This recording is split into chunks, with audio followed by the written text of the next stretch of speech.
Hello everyone. This video is a guided meditation called The Guest House that I got from the Self-Therapy Workbook by Bonnie J. Weiss, and I'm going to make a couple of my own changes to it, but it's a beautiful introductory experience to internal family systems. So feel free to listen and follow along. You can save this video and listen and follow whenever you'd like.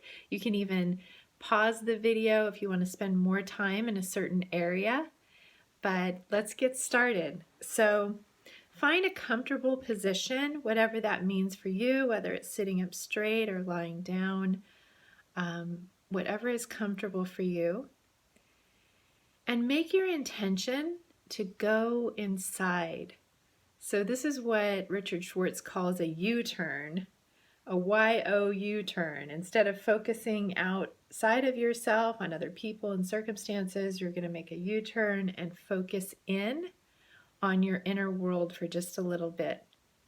So it can help to close your eyes and kind of tune out the external world, but if you're not comfortable, just keep a soft gaze and feel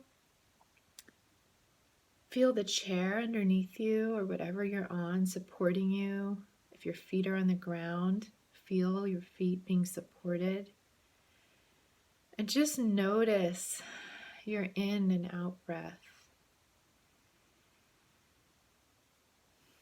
There's no need to manipulate it, just notice it. And you might kind of wiggle your body to just detect where you might be holding tension or pain. And just give it your attention. Just notice it. There's no need to manipulate it or change it. Just the attention often will help it soften. So feel the weight of your legs. Breathe into that. And then feel the weight of your arms. Just kind of let gravity pull them down.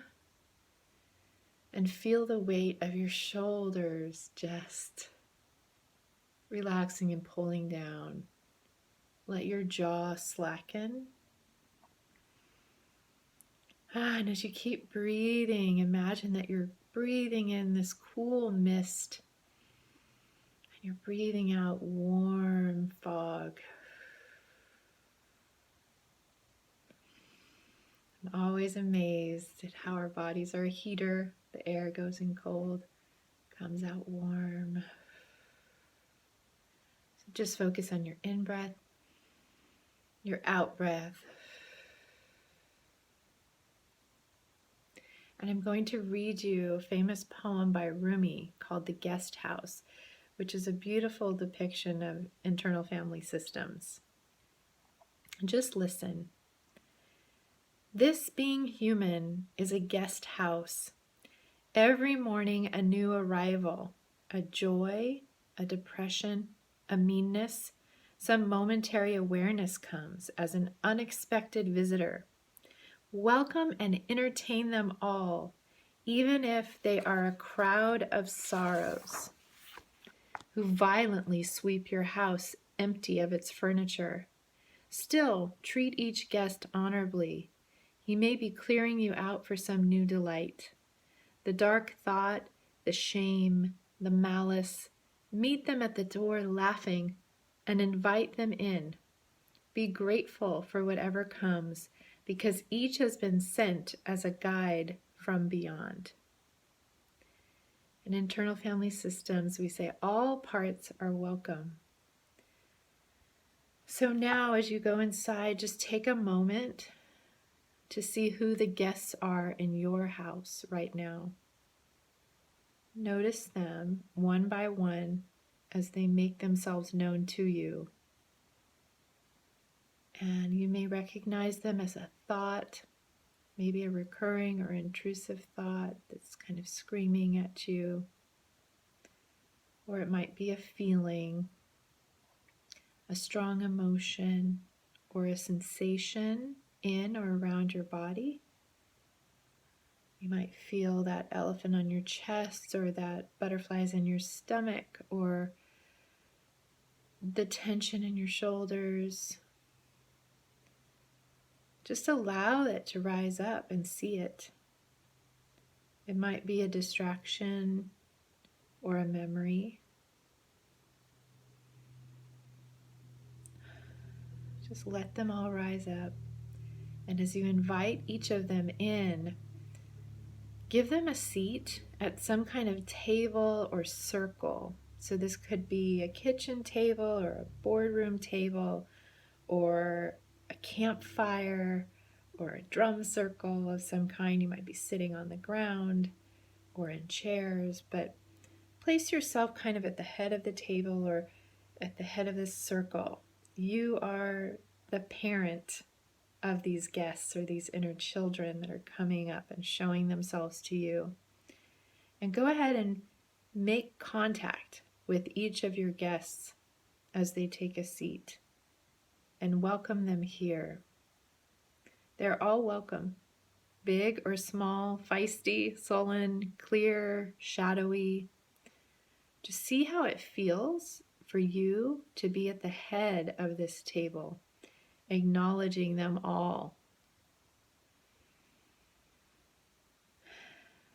And as you do this, I want to remind you of the qualities, the 8C qualities of the self, the capital S self, which is your true nature. This is the one that leads all of these parts. And this self is always curious. It looks at these parts and really wants to know them. It's always compassionate. It's not judgmental. And the self is always calm. There's not angst or agitation. The self is clear. It sees these parts clearly. It sees the way forward clearly. There's no fogginess. It's not muddled. And the self, from this clear, calm, compassionate, curious place, is very confident because it can see clearly and move forward confidently. And that also makes it courageous. The self has no fear of any of your parts inside of you or the people and parts outside of you because it knows it cannot be destroyed. So there's no fear in the self.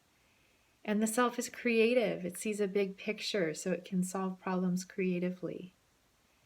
And finally, the self is connected to all of your parts, to the people outside of you, to nature, to everything. It feels a very unified sense.